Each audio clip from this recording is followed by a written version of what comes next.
Vamos fazer um breve experimento. Veja os livros que você tem. Agora, observe quantos deles foram escritos por mulheres. São poucos ou muitos? A resposta provavelmente vai seguir uma tendência universal de falta de representatividade feminina nessa área. Desde 1901, apenas 16 mulheres receberam o Prêmio Nobel de Literatura. A Academia Brasileira de Letras passou a ter uma mulher como membro somente depois de 80 anos de sua criação. O romancista brasileiro, em geral, é homem, branco, de classe média e nascido no eixo Rio-São Paulo. Este é um dado científico apontado em pesquisa do Grupo de Estudos em Literatura Brasileira Contemporânea da Universidade de Brasília e demonstra a desigualdade de representação entre homens e mulheres na literatura. Saiba mais agora sobre a história da Vila Planalto, registrada no livro Vizinhos do Poder, da escritora Leiliane Rebouças. A Vila Planalto traz nas edificações com mais de 60 anos lembranças importantes do surgimento de Brasília. Casas novas de alvenaria ganharam espaço, mas há aquelas que lutam contra o tempo, mantêm os aspectos originais e chamam a atenção pela madeira. A escritora Leiliane Rebouças trouxe para as páginas de um livro as memórias da Vila Planalto. A obra Vizinhos do Poder mostra detalhes da história da vila onde nasceu e vive até hoje. Seu pai foi um dos operários da época da construção de Brasília. Eu evito dizer que é um livro de história, né? Mas não tem como fugir do fato de ser também um livro de história. E é um livro um tanto autobiográfico, porque também vai o meu olhar sobre a história da vila, porque esses testemunhos dos operários que construíram a cidade são os testemunhos que eu ouvi desde a minha infância. Eu costumo dizer que foi uma pesquisa de uma vida, não foi uma pesquisa só dos 5 anos que eu sentei e comecei a escrever o livro. O título do livro Vizinhos do Poder é uma alusão à proximidade da Vila Planalto dos locais onde são tomadas as principais decisões políticas do país, já que o bairro está situado a poucos quilômetros da esplanada dos ministérios, entre a Praça dos Três Poderes e o Palácio da Alvorada. Dei o nome do livro de Vizinhos do Poder porque nós estamos entre os palácios da República, né? O Palácio da Alvorada, o Palácio do Planalto, o Palácio do Jaburu. E a Vila Planalto ela tem uma relação muito forte com o poder, tanto o poder na esfera federal quanto na esfera local. Muitas pessoas que vivem aqui, elas fizeram parte de governos, né? No primeiro escalão, no segundo escalão, e muitos serviram aos governantes.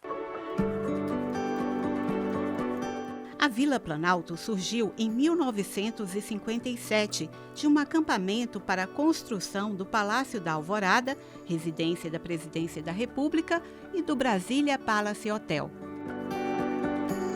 Ela é um conjunto, né, era de 22 acampamentos que se instalaram aqui nessa localidade, entre os palácios, para a construção da cidade. Os 2 primeiros acampamentos da Vila Planalto foram o acampamento da Pacheco Fernandes, né, e da empresa Rabelo.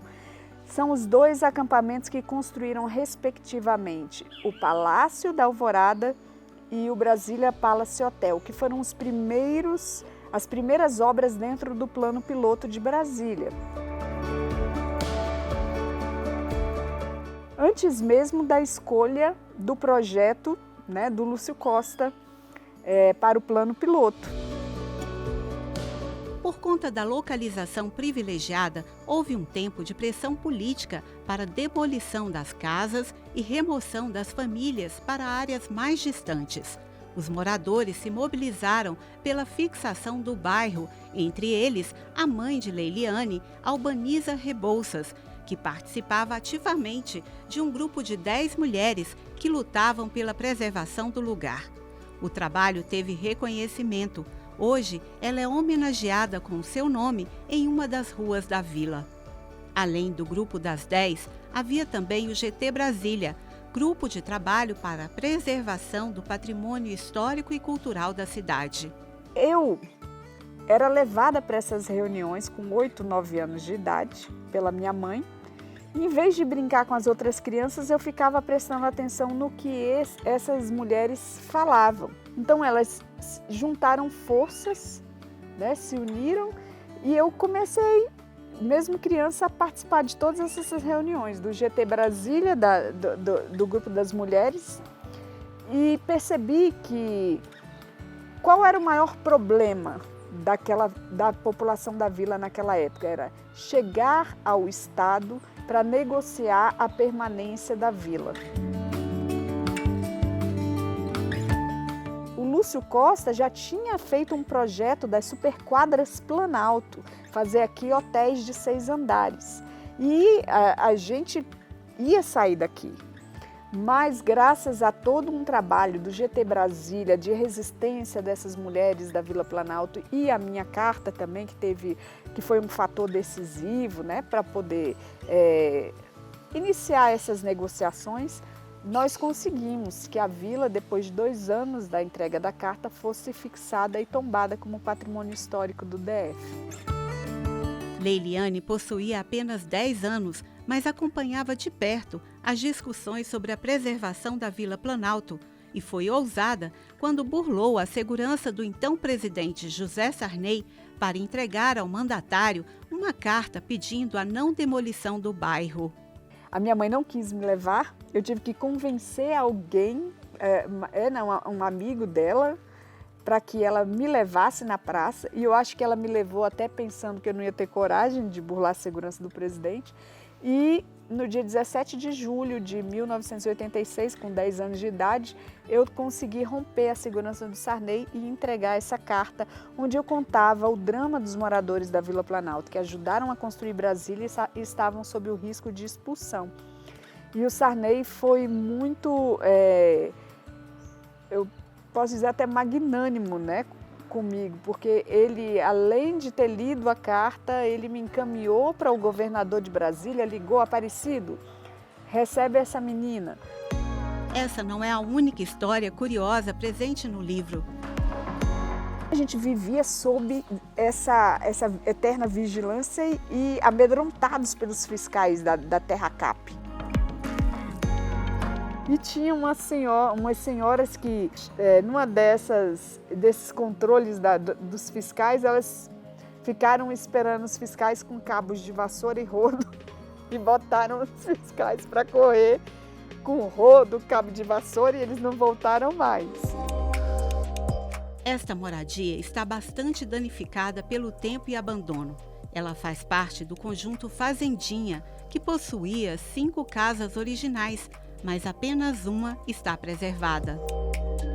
Hoje, nós lutamos, né, para preservar as casas de madeira que ainda restam e que se reconstruam o que existia em madeira, né, como a antiga escola ao lado da igreja, que foi demolido e não foi reconstruído, e que era tombado pelo patrimônio histórico. A Vila Planalto foi tomada por casas de alvenaria, mas ainda atrai turistas. Uma das atrações é a paróquia Nossa Senhora do Rosário de Pompeia, uma das obras iniciais realizadas pelos pioneiros dos acampamentos. A igreja chegou a ser destruída por um incêndio e depois foi restaurada. Ela foi reconstruída, mas porém ela não foi restaurada da forma que ela era antes. E eu falo sobre isso no livro, né? Que ela foi construída, foi uma construção em madeira parecida com o que era, mas não é a igreja que os meus pais se casaram, completamente diferente, inclusive na sua arquitetura mesmo.